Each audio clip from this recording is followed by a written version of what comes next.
Good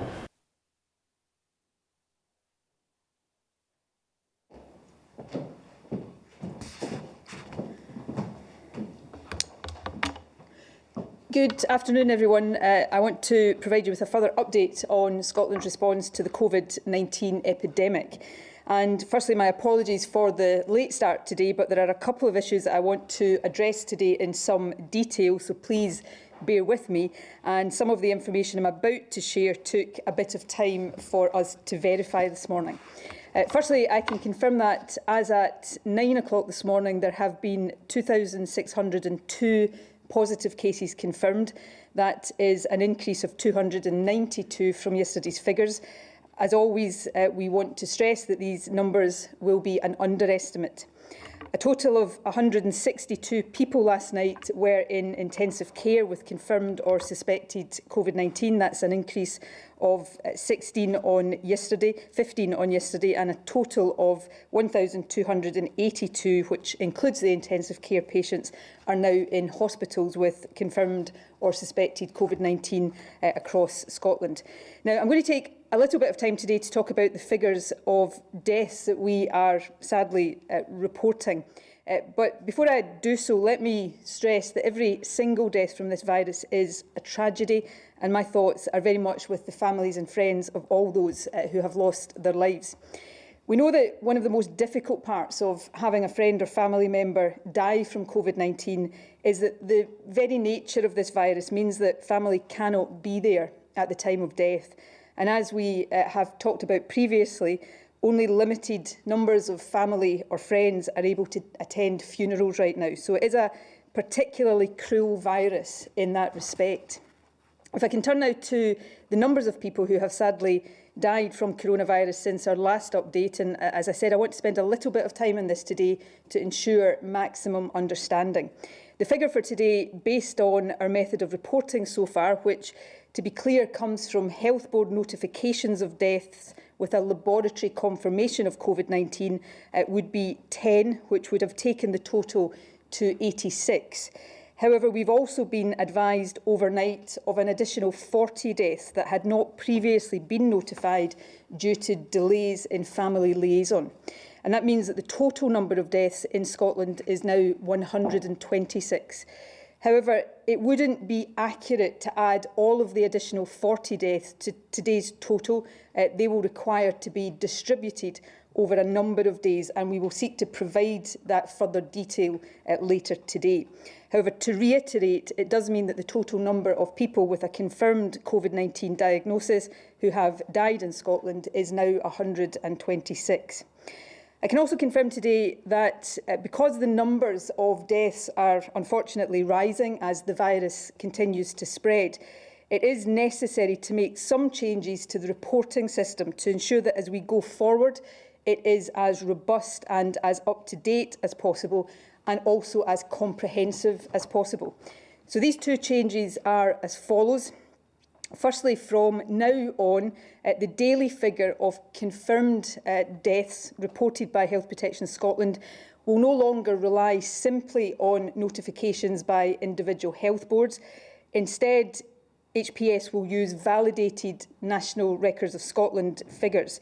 In short, what that means is that the daily figure reported will represent the number of laboratory-confirmed COVID-19 cases confirmed through the NRS death registration process for the preceding 24 hours, ending at midnight the night before. And the second change is that as of next week, NRS will also start to report on deaths where COVID-19 is mentioned on the death certificate. And this will include not just confirmed cases, but also presumed cases. And it will cover all settings, including hospital and community deaths.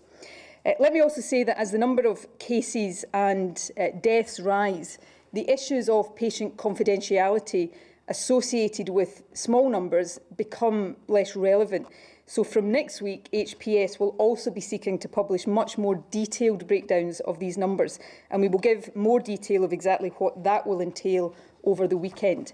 Now, I appreciate that this is quite technical information, but as this situation develops, we are determined that information continues to be as accurate, up-to-date and comprehensive as possible, and that we are being as transparent as we possibly can be.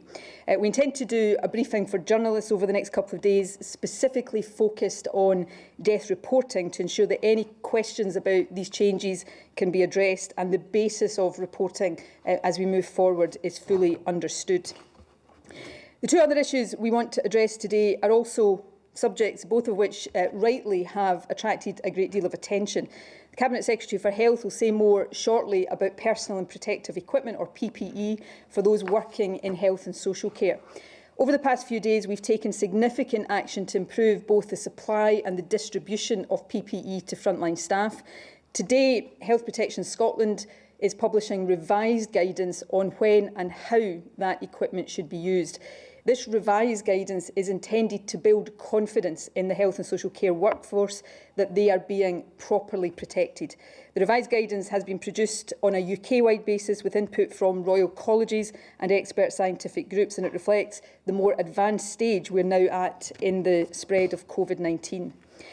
The second issue I want to talk about in just a little bit of detail is testing. I want to briefly summarise the situation here in Scotland and cover the ways in which we are working to rapidly enhance testing capacity. And as part of that, it might be helpful to briefly give just a bit more context on what testing can and cannot achieve. At the moment, all NHS COVID-19 testing is what is called PCR testing. These PCR tests are effective at identifying people who have the COVID-19 infection at the time they have symptoms.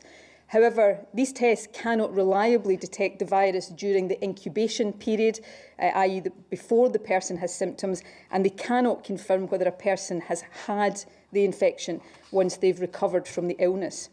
In future, we also hope to be able to offer a different type of testing, what is called antibody testing, which would indicate if a person has had the infection.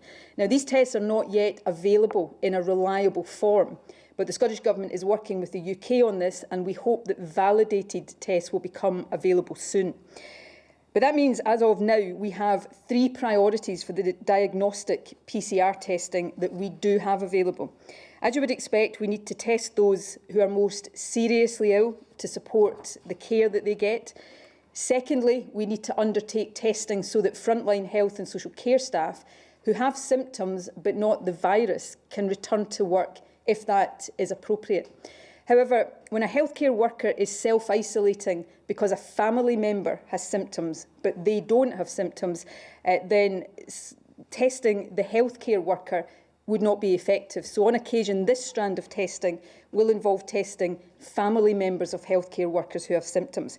And if they don't have the virus, the healthcare worker can then go back to work. I can confirm today that so far we have tested a total of 3,400 NHS workers or family members, and we expect that figure to rise considerably in the days to come. And thirdly, we need to use testing to assess, monitor and report on the spread of the virus across the country, surveillance testing. And that is in a way similar to what we do for flu every year during the flu season. Now, to enable us to test in these priority areas, rapid increases in testing capacity are taking place. Initially, when this outbreak first started, we were able in Scotland to test around 390 samples a day. That capacity has already increased to up to 1,900 tests a day. And we're building towards being able to carry out at least 3,500 tests a day by around the end of April at the latest. From next week, we will seek to publish daily information on what tests have been carried out. Now, there are two issues in particular I want to briefly address. Firstly, while testing key workers and their families is important, and as I have said, we've so far tested 3,400, in many cases, testing will simply confirm that an individual does have coronavirus. So while we will continue to expand testing and to expand key worker testing, that does not, in and of itself, mean that staff will be able to return to the workforce if they are found to have the virus. And a point to stress is this: in the coming weeks, as the virus continues to develop, it will become much more likely that a person with symptoms has COVID-19 than that they do not have the virus. Second issue I want to address is the procurement of tests and capacity. The capacity I have described, which we're building up, is within Scotland's National Health Service.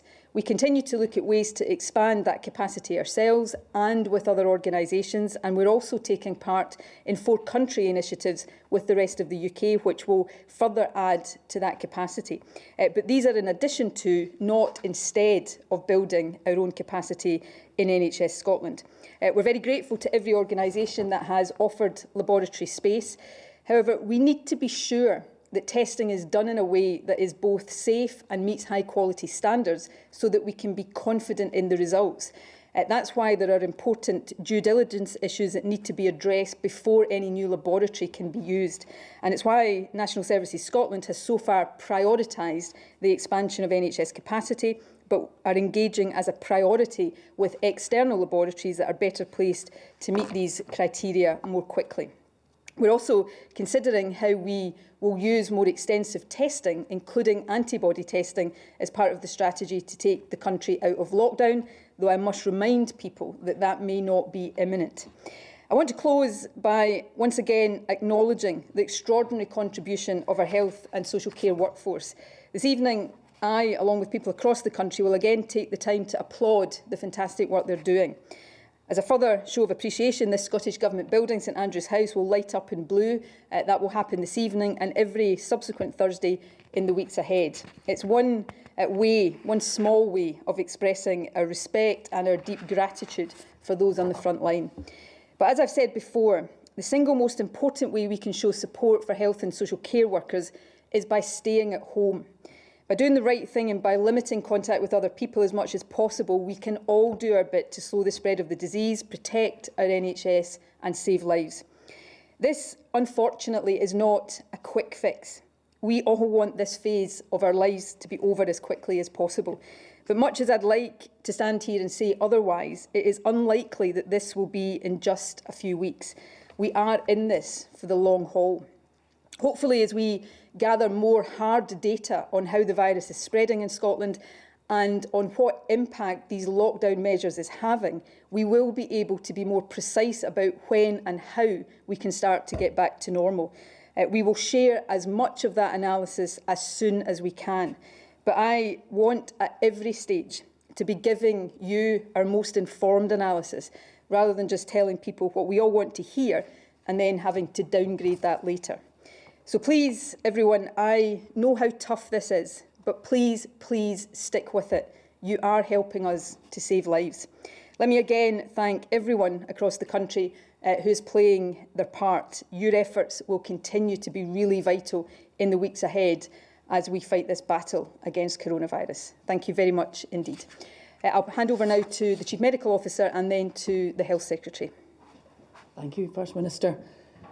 Just to emphasise that transmission of the virus is still continuing in Scotland. We have sadly seen more deaths each day goes past. We're seeing more people who are seriously unwell and in intensive care. What we do know, though, from the scientific evidence is that if people are stringently obeying these new rules, these very difficult rules that stop us seeing our friends, stop us from seeing our family, these rules that are designed to protect the most vulnerable people in our society, those with compromised immune systems, the elderly, we are then able to slow the spread of this transmission. The fewer people that get the virus, the fewer people that will become seriously unwell, and undoubtedly we'll be able to save many, many lives in Scotland. But we must obey these rules, these new measures, these strict impact on our own lives and our livelihoods, and those across society behaving differently than we have ever had to before.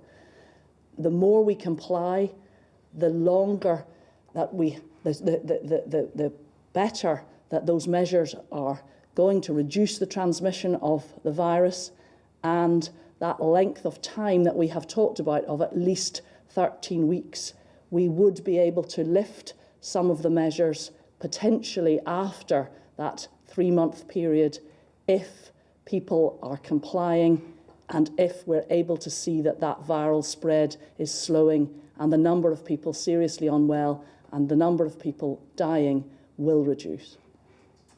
Thank you, Catherine, and I'll hand over to the Health Secretary to say a bit more about PPE. Thank you, First Minister. As the First Minister has said, urgent work has been underway with input from a range of Royal Colleges and infection prevention and control experts to rapidly review the existing PPE guidance for health and social care staff to reflect where we are in the transmission of this virus. That review is now completed. Our Chief Medical Officer and Scotland's Chief Nursing Officer wrote to health and social care workers yesterday to make them aware that the guidance was being published, and will be writing again today to outline the key changes, which I will briefly outline now. The guidance itself recommends the safest level of PPE to protect health and social care workers and specifies the type of PPE that should be worn in various health and social care settings where patients or residents are being cared for. Importantly, new tables have been added to the guidance which clearly explain the PPE required for those different clinical and care scenarios. One of the tables relates to acute hospitals, a second to primary care, outpatient and community care, ambulance staff, paramedics, first responders and pharmacy. And there is an additional table that describes when to use PPE when caring for any patient or resident, regardless of whether the individual is suspected or confirmed as having COVID-19. This last table is important at a time when we are aware that there is sustained community transmission of the virus and the likelihood that any patient or resident having COVID-19 without any of the recognised symptoms is increased. Given the recognised sustained community transmission of COVID-19, the guidance importantly contains detailed advice around the risk assessment and use of PPE, including the use of aprons, gowns, fluid-resistant surgical masks and eye protection in that range of different clinical and care scenarios, including community settings such as care homes and caring for individuals in their own homes. The guidance also asks that organisations themselves risk assess to ensure that they provide the correct PPE for the safety of their staff. The guidance is also clear that, in line with agreement from the Health and Safety Executive, in certain circumstances, some PPE, particularly masks and eye protection, can be worn for what is described as a full session and doesn't need to be changed between patients. This ensures that health and care workers can safely carry out their work, particularly when they are working in areas where there is a high risk of COVID-19 transmission, such as emergency departments or intensive care units. The Health and Safety Executive has reviewed the guidance and agreed the appropriate sessional use of some PPE. Importantly, in terms of shielding the extremely vulnerable in our society, the guidance asks that secondary, primary and community care workers should wear a surgical mask when providing care to any individuals in this extremely vulnerable group. We appreciate that this is an incredibly busy time for all of our health and social care workers, but we also know that those on the front line need absolute clarity on what these changes mean for them. So Health Protection Scotland have helpfully produced a range of visual posters and online video resources specifying what kind of PPE should be worn in which setting. These are available on the HPS website, and later on today we'll be undertaking an exercise to make sure that this guidance and that visual representation of it reaches the hands of as many of our health and social care workforce as we can manage. I want to briefly turn now to the supply and availability of PPE, as I know that there have been many questions around how the guidance changes supply. We continue to work with NHS National Services Scotland, our health and social care partnerships, the social care sector, and with colleagues elsewhere in the UK to procure and distribute necessary supplies of the types and levels required. In March, 40 million items were distributed to our acute settings, 8.8 million to community and primary care, and 4.2 million items to social care. These new measures have been introduced, the First Minister referenced, in terms of the ordering and distribution of the supply in order to streamline that and allow us to get the right PPE to the right people as quickly as possible. I want to say a word about the many unpaid carers who are providing care and support to family and friends in the vulnerable groups and may therefore need PPE. We're working with NHS and NSS to quickly put in place a system that supports unpaid carers to access PPE if they need it. And when we have worked that out, we will make sure that through a number of third sector and other organisations and local authorities, those unpaid carers know how to access the PPE that they need. We have a new dedicated email address for staff and members of the public to raise specific supply issues if necessary. That is monitored continuously and allows us then to act quickly to resolve any specific supply issues more quickly.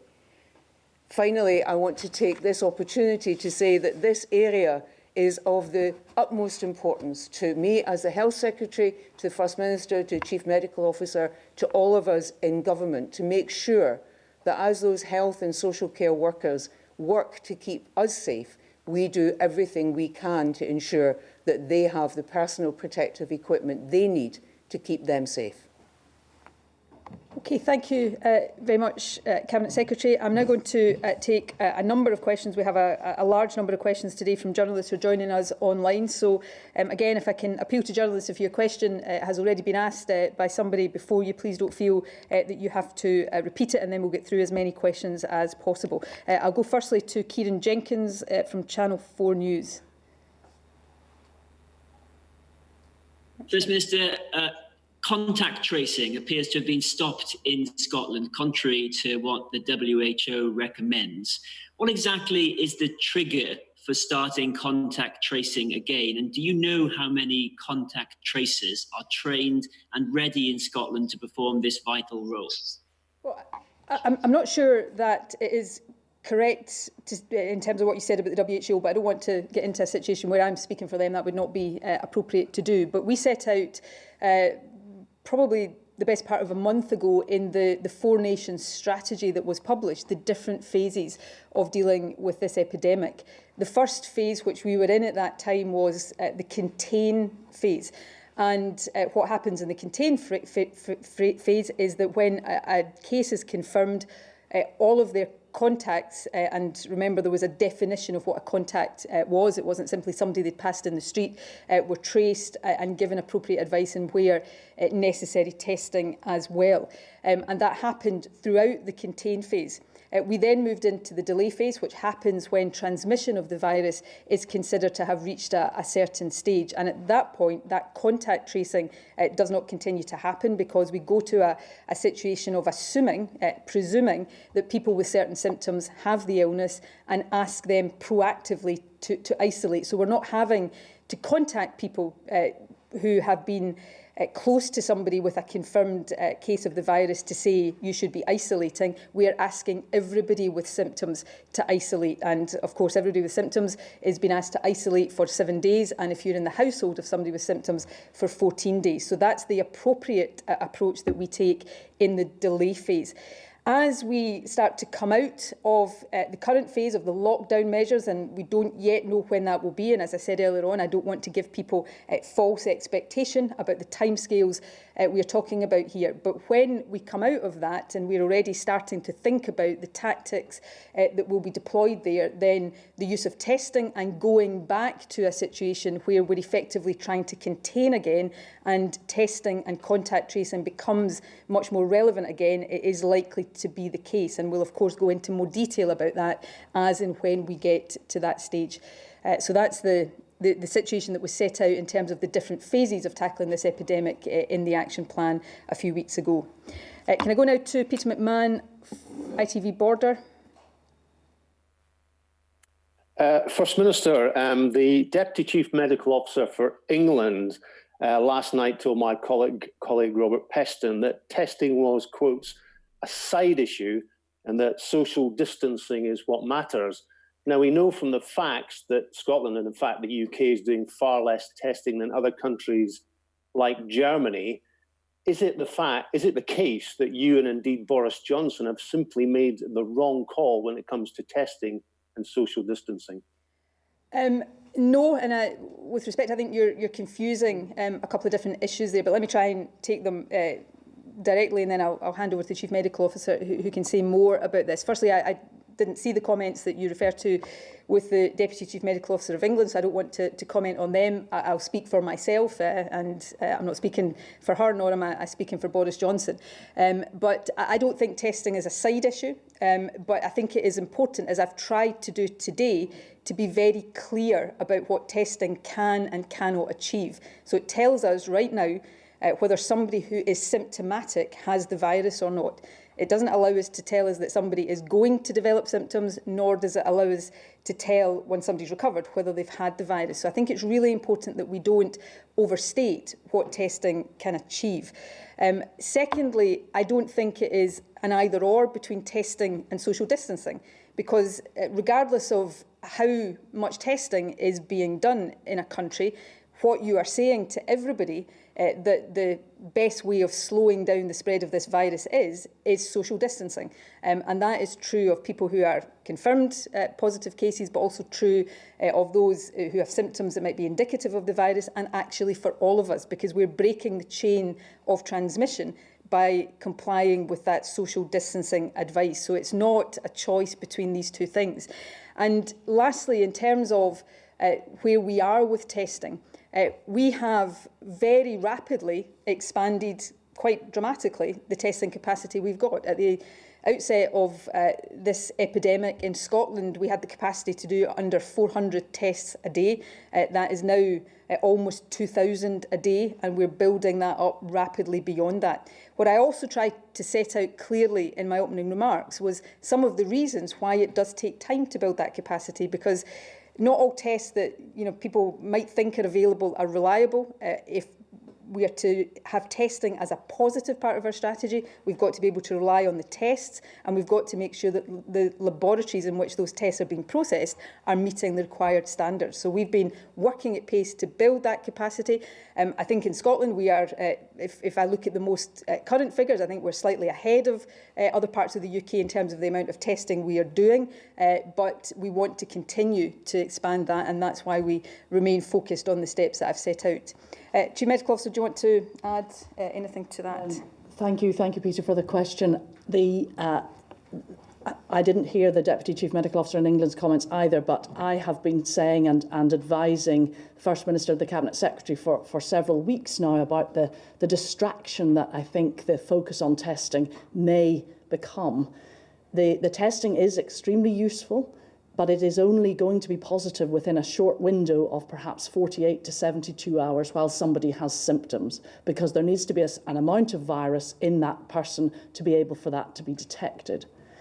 The healthcare workers and social care workers in particular who have been off work because a member of their family has symptoms, it is extremely important to test as many of them, but only, as the First Minister said in her opening remarks, if in fact that family member turns out to be negative, because then everyone can go back to socially isolating themselves, or as a healthcare worker to be back at work. If that person, of course, is positive, then in fact everyone's in the correct environment.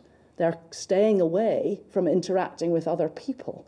So as the virus becomes more and more prevalent in our community, more and more of those tests will be positive. And in fact, as the Deputy Chief Medical Officer in England said, it's the social distancing that's important, that people with symptoms are isolating, they're not mixing with others, and therefore transmitting the virus to other people who will transmit it to their own friends and family. So there'll come a time when actually the utility of the testing is in fact so that people can know that they have had it because they have been tested, and they then will be able to know that, as far as we know at the moment, that they are immune to catching it again. And if they're a health and social care worker, they could go back into their place of work and look after patients who are positive. But the thought that the testing in some way slows the virus or is a part of our strategy to prevent transmission is a fallacy, I'm afraid. The testing gives us more information, but the social distancing and all of these stringent measures are what we actually need to prevent spread and to prevent serious illness and death. The final point I would make here, which I suppose links Peter's question back to Kieran Jenkins' question, is where I do think, and we're thinking about this hard already and will continue to do so, is the role testing plays as and when we start to come out of lockdown, when we're effectively going back into a contain phase, and you use testing there as part of a contact tracing approach. And that's an additional reason why we are working so hard to build up the capacity that we've got. Can I go now to Stephen Brown, STV News?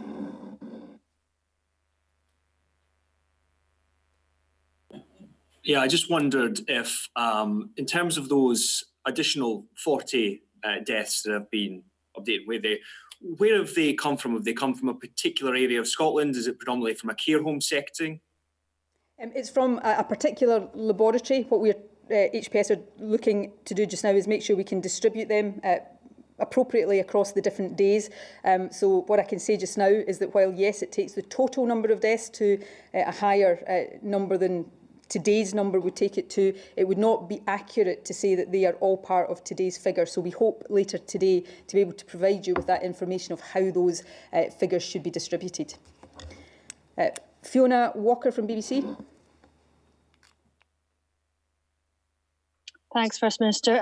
Considering that much higher number of deaths that you're announcing today, does this change the number of people you estimate to have the disease in Scotland, and also the way you're interpreting the progression of the disease here? I'll hand over to the Chief Medical Officer to answer that question. Thanks, Fiona. As you know, I've been talking about the number of deaths representing. Each death represents probably 1,000 more people in Scotland who have this coronavirus. Obviously, the vast majority of them are not diagnosed, and some of them may not be aware that they have it. So these number of deaths is something that we've now been talking about on this platform for several weeks. We expect this rise in deaths. We expect more people, unfortunately, to become seriously unwell. So I'm not surprised at these numbers, and this is why these stringent measures are so necessary. What we would really be hoping to see, and unfortunately that's unlikely for several months, that the deaths stop rising day on day, but actually start to slow down and then, in fact, to start to reduce. Okay, Alan Smith from Bauer. Hi, good afternoon. Just a question about police protection. The Scottish Police Federation say today that they're seeing a trend in people in custody who are deliberately coughing on or spitting at police officers. That not only threatens the safety of officers, but their families. They said there's no specific direction from the Lord Advocate's guidance as to keeping such people in custody, and they believe that the Lord Advocate's guidance should match what's happening in England, and wanted a view. I was just wondering if you would back a view, and what else could you say to that regard? I don't think it's appropriate for me to speak for the Lord Advocate, particularly for his actions and his prosecutorial function or advice he would give to the police. We can certainly get some information from the Crown Office about how they would deal with that. But certainly, if I can speak for myself in terms of that kind of behaviour, I certainly would think would be breaching the sort of rules that we're asking people to comply with, and certainly anybody acting in a way that is deliberately trying to infect somebody is something that I think the police should and would be able to deal with. But I will convey this question back to the Lord Advocate and the Crown Office to see whether we can get you any further guidance on how the Lord Advocate and the Crown would expect those situations to be dealt with.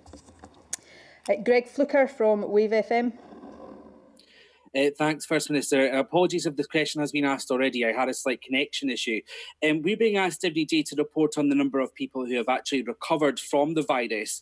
Is this something that you're able to measure? And if so, can we expect to see the figures on this being included in your briefings in future?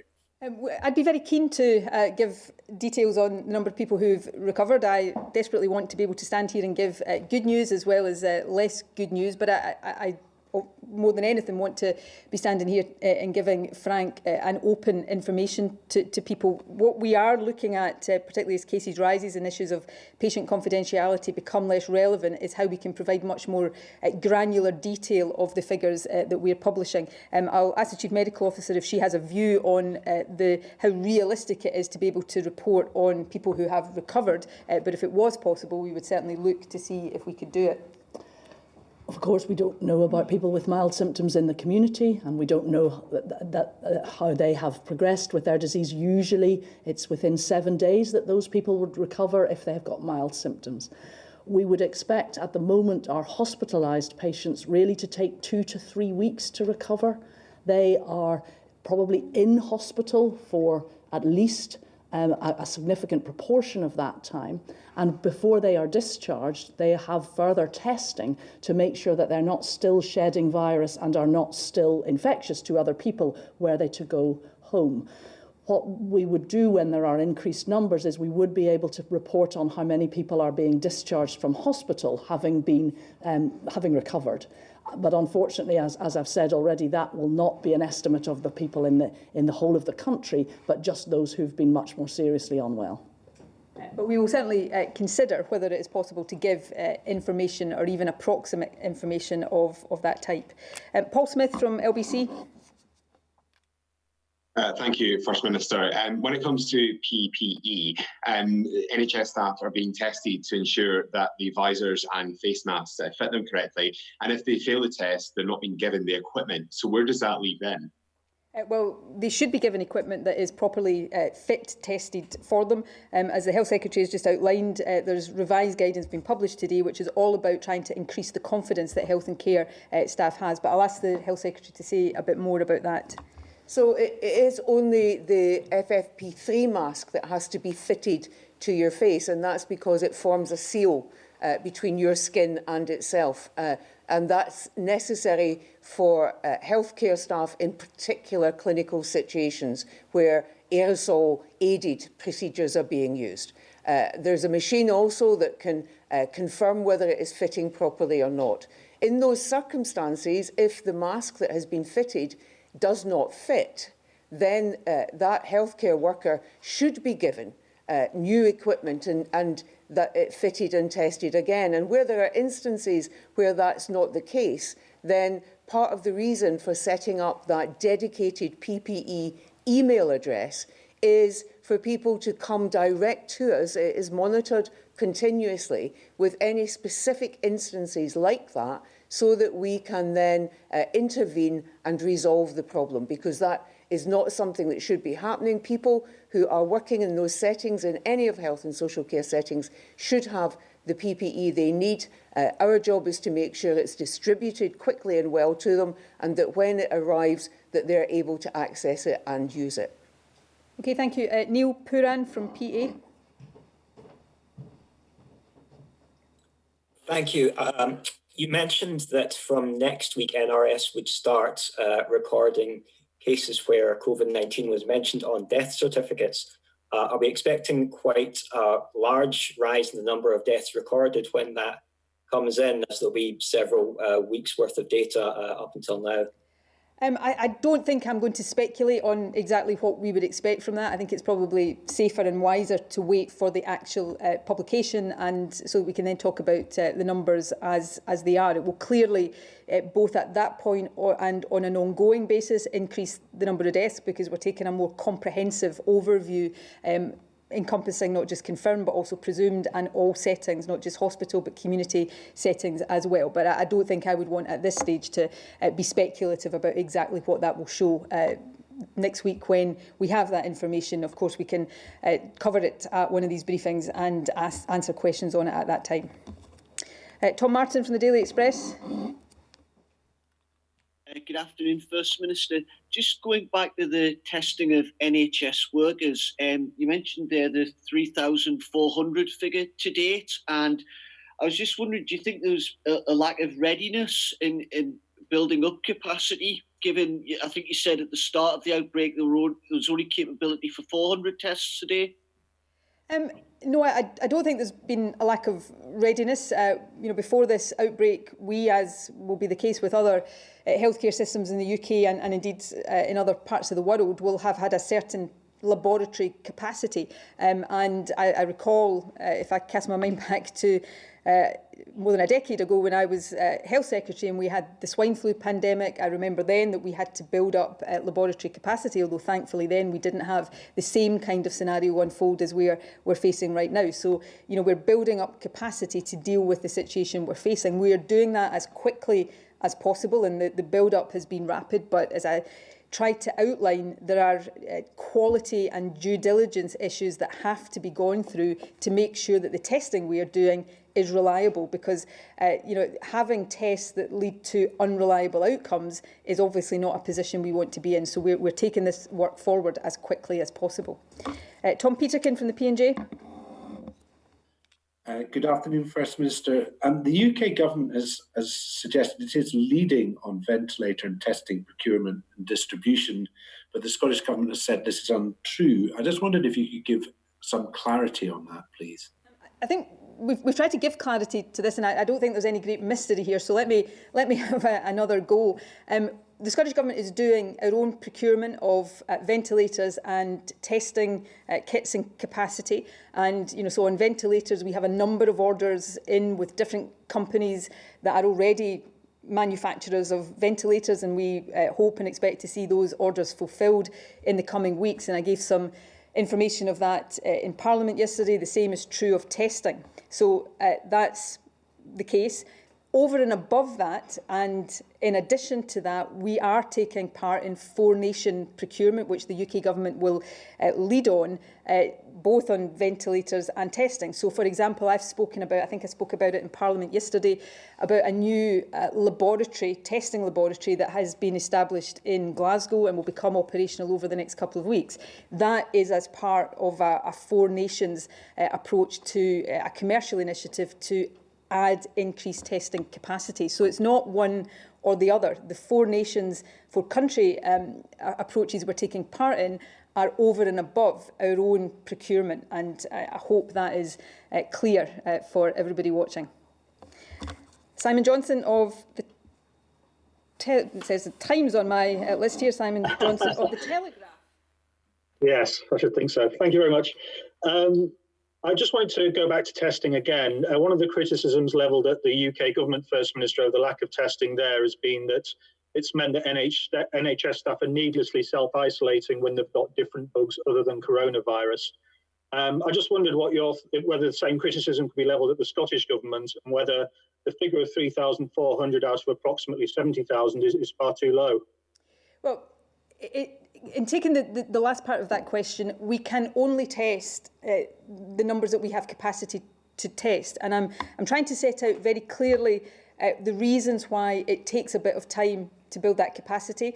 We have done it rapidly and we will continue to do it rapidly, but there are some obvious constraints that do mean that it takes a bit of time. As we build up that capacity, we will be able to test more people, not just frontline workers, but more people in the other two categories that we've set as priorities for testing. And of course, we will then be able to ensure that testing plays the appropriate part in our strategy for coming out of these lockdown measures. And in terms of the utility of testing for NHS and social care workers, I think I and the Chief Medical Officer have already covered this to some extent. Of course it is important and of course it is useful, but I think at a briefing 2 days ago we were asked a question about NHS Tayside, who had published some figures for the NHS workers they had tested, and the question was 60% of them had tested positive. And so I think it's important to be clear that as, firstly, the virus continues to spread, and as we test more NHS workers, it will not necessarily work out that enables them to get back to work more quickly, because what we will probably find is that many of them that are being tested do have the virus, and they will be appropriately isolating. So yes, it's important that we build capacity. That's what we're doing. But I'm also trying today not to say that testing is not important. It is important, but just to try and give a bit of context about what it can achieve, but also what it can't achieve for us. And it cannot, unfortunately, lead to somebody who's got the virus getting back to work earlier than would be appropriate. But we will continue to focus on building up this capacity as quickly as possible. Chris Green from the Eye. Thanks very much. This morning, the chairman of the Prison Officers Association called prisoners to be released on home curfew to relieve pressure on staff. I just wondered if you would support something like that.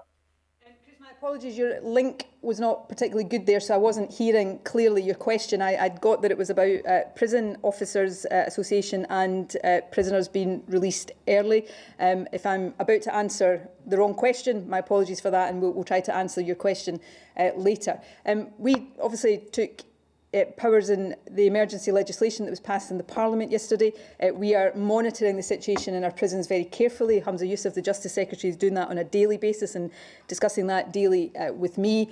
We don't want to have to release prisoners early.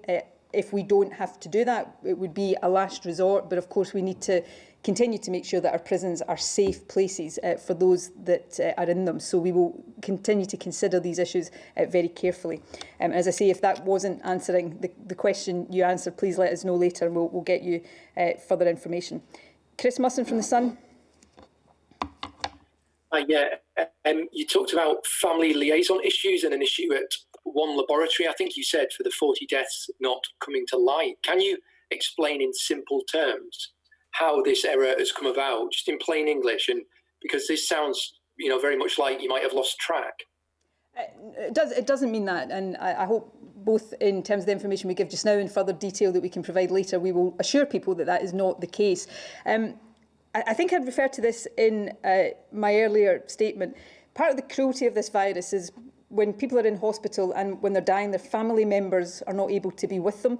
And therefore, it is taken a bit longer for families to be informed and for them to give the consent to all of the things that are required. So in some cases, that has taken a little bit longer. We have been trying to make sure that before deaths are notified and published, that families have the correct notification and consent issues. So this is a number of cases where that has taken a bit longer, which is why they haven't been notified. But in terms of how HPS will report in future using the NRS death certification process, this shouldn't arise in future. And of course, we will, in the information we publish later on, be able to show how those deaths should be distributed over the last few days, so that there is complete understanding and transparency around the accurate number of deaths each day where there might have been an under-reporting because of this. Sev Carell from The Guardian. Just to reiterate the question that Chris Musson had just asked, but you did say that this was to do with one laboratory. Can you just explain that difference? If this is to do with a delay in the normal process, why is it to do with one laboratory? I'm trying very hard when I stand at this podium to give accurate and detailed information and to be as transparent as possible.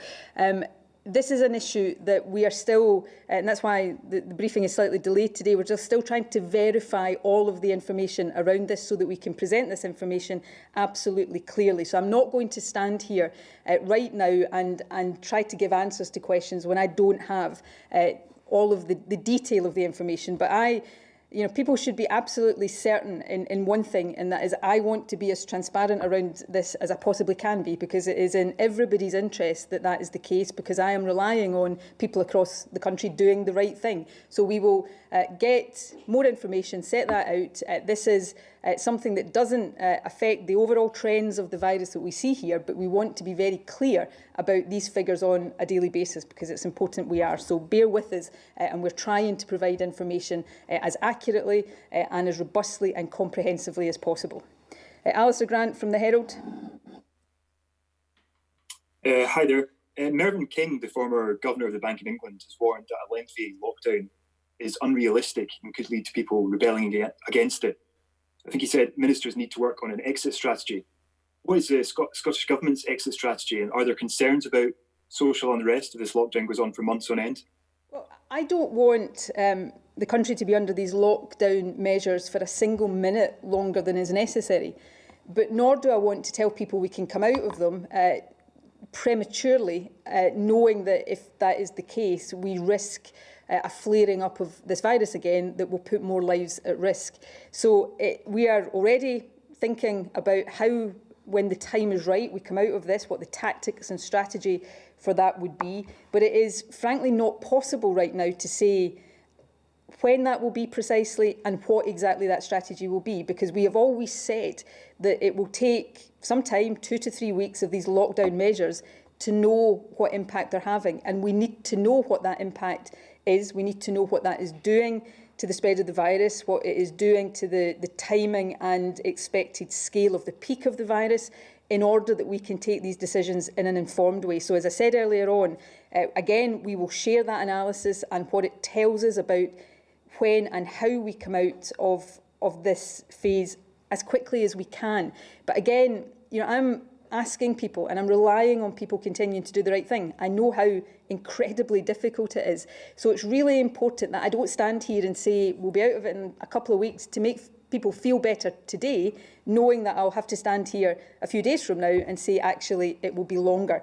I'm trying not only to share with the public, and I guess I'm speaking directly to the public here, not just to the journalists, I'm trying to share with you openly the information I have, the information I know as I know it. But I'm also being honest with you when I don't know certain things yet, and therefore I can't be categoric about things. And that's part of that relationship of me being able to ask you to do the right thing and you feeling confident that when I'm asking you to do it, it's for the right reasons. And if that's the way in which we continue to proceed, then I hope we can keep the public with us as we try to do the necessary thing to get through this virus with as low a death toll and as low an impact on the National Health Service as we possibly can. Scott McNabb of The Scotsman. Yeah, First Minister, just on the change to the way that deaths will be recorded, I'm just wondering if that is something which ministers had proactively asked to be looked into. We had some reports this week from medical professionals setting out concerns that COVID-19 deaths were being underreported, setting out exactly the kind of concerns that seem to be addressed in these changes, where it's now going to be, if it's even a factor in the deaths at all. So there's two changes. The second one that I announced today is related to that question, and we covered this, I think, at this briefing 2 days ago, where NRS is now going to report from next week presumed deaths in the community where it's mentioned on the death certificate, and the NRS source of information and the HPS source of information will require to be brought together to give that comprehensive overview. Now, it would always have been the case that we moved to a stage as community transmission gathered pace that would be required to ensure that we were robustly and accurately reporting on deaths. The first of the changes that I spoke about earlier on is around how the current daily figure, the HPS reports, is going to slightly change. And again, that's just a feature of the number of deaths rising. So up until now, that has been effectively an individual health board notification to HPS of confirmed lab cases that have died. As numbers rise, it's not appropriate and it's not necessarily the most accurate way of doing it to rely simply on health board notifications. So they will now use the NRS death certification process to make sure that as numbers rise, that continues to be robust and accurate. So these are changes we would always have anticipated as numbers were to rise, but let me stress, it is about making sure that as we continue through this virus epidemic, that these figures are as accurate, as comprehensive and as up-to-date as possible. And I think I said earlier on, we're happy to do a specific briefing over the next couple of days on this issue, where some of these questions can be properly explored so that journalists have an absolute clear understanding of the basis of reporting going forward. Vivian Aitken at The Record. Good afternoon. If I can take you back to the subject of ventilators, I know you've explained pretty accurately and fully today about the efforts that are being made to increase. But we are seeing on a daily basis the numbers of people in intensive care rising. There will come a point, perhaps, that we will see more people requiring ventilators than we actually have them. So my question is, have discussions taken place on who should get those ventilators if they're running out? Will, for example, people over 70 be denied access to them? Will people with proven respiratory conditions not be allowed to have them? Or could people already on ventilators be taken off them and them given to somebody else who perhaps has a better chance of survival? Well, Vivian, all of our efforts right now, and literally a huge amount of time, effort and dedication from an awful lot of people is being expended right now on trying to do everything we can to make sure we don't get to that point where we don't get to a situation where we have more people needing intensive care than we have capacity for intensive care. Now, as I've explained before, there's two strands to that. There's building up our intensive care capacity, which we are doing, but there's also asking people to comply with all these rules about staying at home so that we are reducing the peak of the virus, reducing the number of people who need intensive care, reducing the number of people who need hospital care more generally. So all of our efforts are going into those two strands, which are all about doing everything in our power to make sure we don't end up in that situation. I went into some detail yesterday in Parliament about the ventilator procurement. We've got a number of orders in that over a number of weeks will take us to having around about 1,000 ventilators. We've taken steps in the interim to bridge a potential gap, which has involved repurposing operating theatre anaesthetic machines so that they can be used as ventilators. So all of this is about making sure that the supply of ICU and ventilators does not outstrip the demand from people who need that care. Mark McLaughlin from The Times. Say the New York Times reported that there are now two to a ventilator. Could that be done in Scotland? 2 or more people on one ventilator? My question was about testing. It's been described as a Dunkirk spirit in England. I heard very carefully what you said about private labs and the need to keep this centralised in the NHS hubs. But why do we need these big NHS warships when perhaps small dinghies would do? I mean, we heard Dundee University sent their kit to Milton Keynes. So these smaller labs have got the kit, so why can't we mobilise them?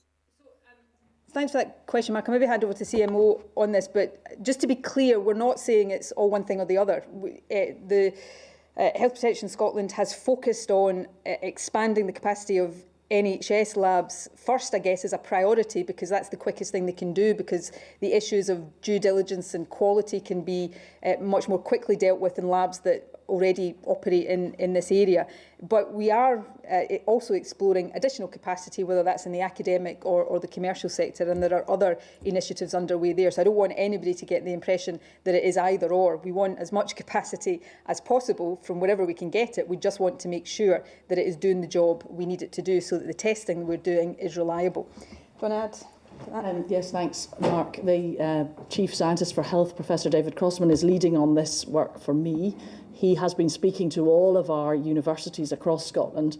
There are offers of help from staff, from lab staff, but also from IT staff, and as well as offers of equipment. So what we're doing is taking all of those offers and looking at those centrally as to where could that equipment be used, what staff could be used to further increase that capacity that we've already got in the NHS. So it's a coordinated centrally, but taking those offers so that we can best use the equipment and the staff and the expertise that we have in Scotland. And lastly, Kathleen Nutt from The National.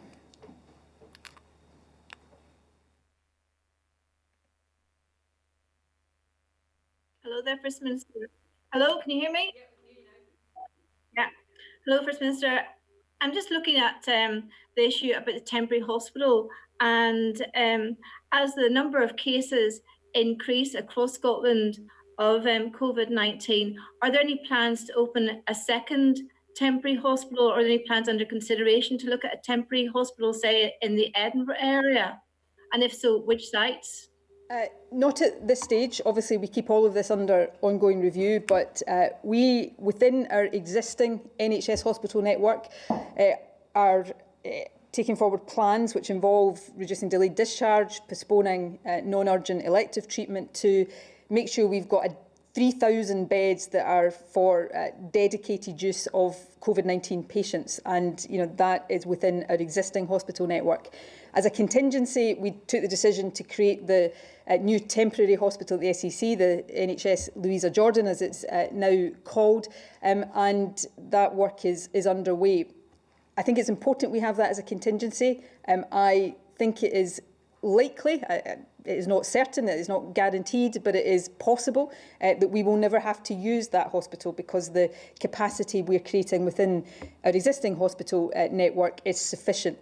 So that's the contingency step we've taken thus far. And just to recap, that new temporary hospital will give us initially an additional 300 beds over and above the 3,000 within the existing hospitals, but has the capacity to go up to 1,000 beds. So we think we would have the capacity within that new temporary hospital that would be available for us if we needed it. But I stress again that it is entirely possible, and actually I hope this is the case, that we never have to treat patients in the temporary hospital that's been created right now. Thank you all very much. We've got through all of those questions. I said on a couple of occasions that there is further information about the 40 deaths that I referred to earlier on that we're hoping to provide this afternoon. We are also keen, if there is an appetite for it amongst the journalists, to do a bespoke briefing on death number reporting going forward, because there'll perhaps be some technical questions around that, and if there were any other issues that I said we would provide more information on, we will do that over the course of the day. But to the journalists joining us, thank you, and to everybody watching at home, thank you very much for doing so, and please keep staying at home when you can to help us save lives and protect our NHS.